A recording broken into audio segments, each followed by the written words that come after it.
2024 Volvo VNL 760. Nice truck. Customer states, I need a 3-axle alignment. So let's hear. Here's top 5 things you need to know about a 3-axle alignment.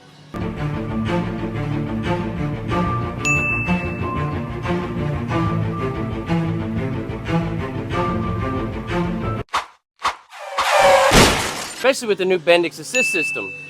I'm going to talk a little bit about that. Here we go.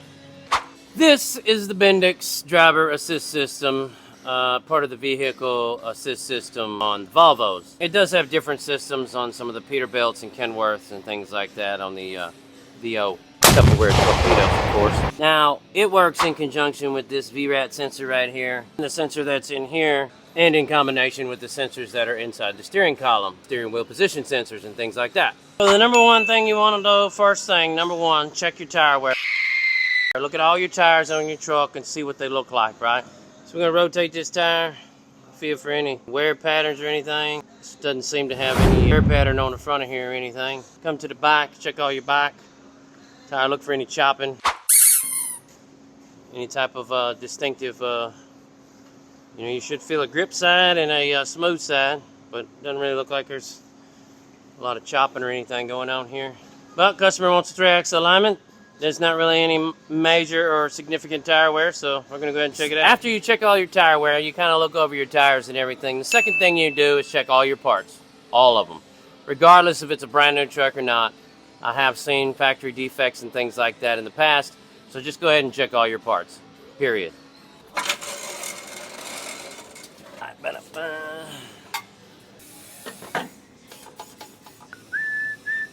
First thing we do, we jack it up.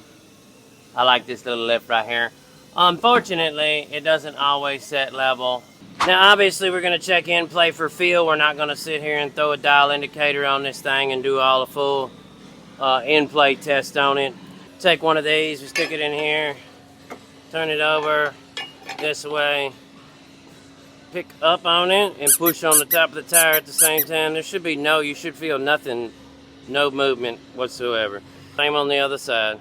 There should be no play. Now what you want to do is, the trucks nowadays are running a higher turning radius angle. So max turn radius on this is probably going to be around 45, 55 degrees. So you're going to have a play right there. Okay, see how that tire wobbles? So in this condition, a lot of times you're going to see a tire indication when you're turning in a parking lot or something, moving through the parking lot at max turn radius. See a wear pattern on this side of the tire, on the outside tire, and there won't be nothing wrong. There won't be no bad parts or anything. It'll just be all the way around. Come on, Bob, let's go. Now, if you notice here, your tie rod tube assembly is in a straight line with the steering knuckle on the bottom. So not having anything at the top of the knuckle to support it causes it to wobble. Check our tie rod ends. Got some of these big old Nipex. Drag link the same way. You want to look at your gap in your spring bushing right there, right? Make sure that gap is straight across, right? What we're going to do to check these spring bushings in the back, a little room in here. Take this bar, pick up on it like so. There should be no movement in there, right? Those are good. Do what they call scribing the tire. You only got 4 lines of tread here. Obviously, you don't have a dead center line of tread, but we're going to go with one either this side or this side. Doesn't really matter. Go ahead and run us some chalk. I like chalk because you don't have to worry about it affecting the rubber of the tire. I know a lot of people use paint and things like that, but I wouldn't recommend using paint. Some paints will deteriorate rubber. That's why we don't really use paint or anything. We use chalk. Railroad chalk, to be exact. Or playground chalk, whatever you want to do, Now, this technology's been around for a long time. You want to get you a line all the way around here to check your toe. I do it this way because I prefer to do it this way, right? If it don't go all the way around and line up on itself, then do it again. You know what I mean? So you want to do this without moving anything, basically. And there we go.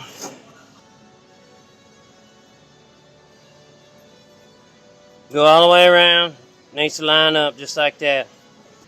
Now, another thing when you're checking your parts and everything before you get started, you need to make sure that your air pressure in your tires is correct, okay? Somebody asked me what kind of fittings I use and things like that. I use a bigger fitting than most, as you can see here. I don't like the smaller fittings like, you know, for homeowners, whatever you want to call them. I like to get a lot. I don't like to lose or have any restriction in here. I try to get the biggest ones I can possibly get. Let it flow. Another thing what you want to do when you're checking your parts is pull that little plug out. As you can tell, this is over full. Why it's over full, I don't know. This is the reason why most people blow out wheel seals, because these things are over full. They fill them up. The line is actually right here, and they'll fill them up to here. And they'll have too much fluid in there, like so. So anyway, like I was saying, you want to pull that plug. You want to rub your finger down here on the bottom and pull it out and see if there's any glitter in there. So a lot of times it'll settle at the bottom of the cap right here on the end. Like so. Now this is over full, obviously, because I pulled the cap and it's running out. So obviously not a good thing. Alright, so here we go. Continue, next one. Alright.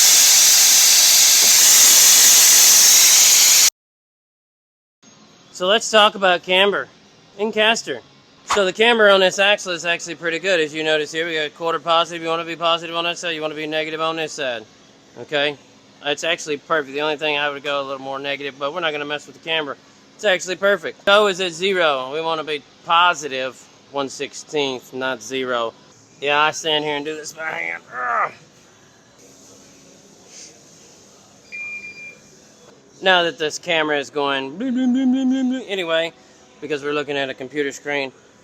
The thing is you got 3.5 and 3 5/8. You have a 1/8 of a degree split, right? Okay. For a truck this size, it's not big enough. The truck is driving down the side of a hill, okay?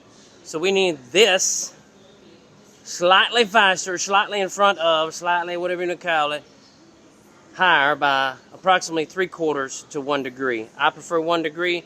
Seems to work out a little bit better on highway trucks because of the excessive camber in some of the roads. To change this, you're going to need a port of power or a jack. You can actually use a jack if you want to use a jack, but I suggest port of power because it's kind of hard to do on the ground. But if you want to do it on the ground, you can do it on the ground with a port of power either way. And yeah, I got my air leak fixed for those of you that are wondering. You're going to need 1 3/16 or 30 millimeter. They're the same size, you know, but it's a Volvo, so we're going to go with a 30 millimeter and a 1/2 inch drive Milwaukee impact, you know, because it'll take them loose, believe it or not.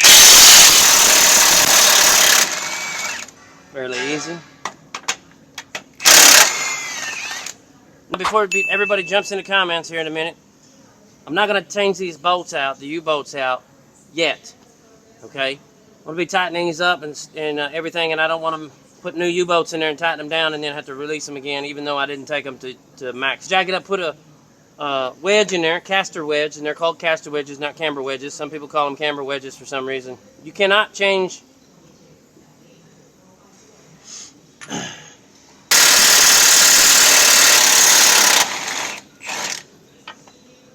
This is the newer style 1/2 inch too, so I do have a snap-on, and I did a video on snap-on, but I use both, you know.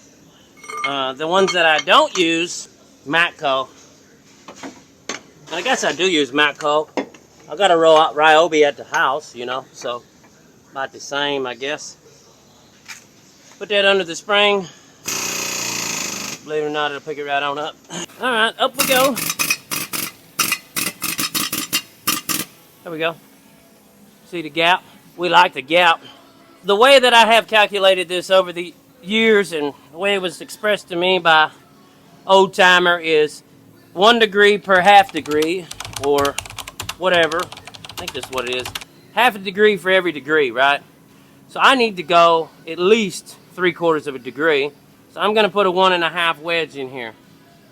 Wide end to the back, narrow end to the front. Buy good wedges. Which is aluminum wedge. This is actually an OEM Peterbilt wedge, and I love these wedges. They work really well for doing this. And I throw it in there. Now, the reason why, here's why. I'm going to let off on that. And I'm going to tighten these back down. So I'm not going to change them out yet, okay? I know everybody's like, don't reuse the bolts. I know. Okay, I'm just... Now there's why, and I got to go check it and make sure that I didn't go too far or too less.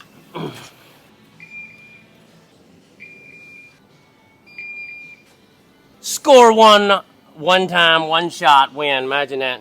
All right, so that does happen occasionally, but yeah, we got one shot at it, you know. It's a slight educated guess, right? Working on better videos, so thank you guys again for watching, and I hope this clears up some information and things, and keep twisting.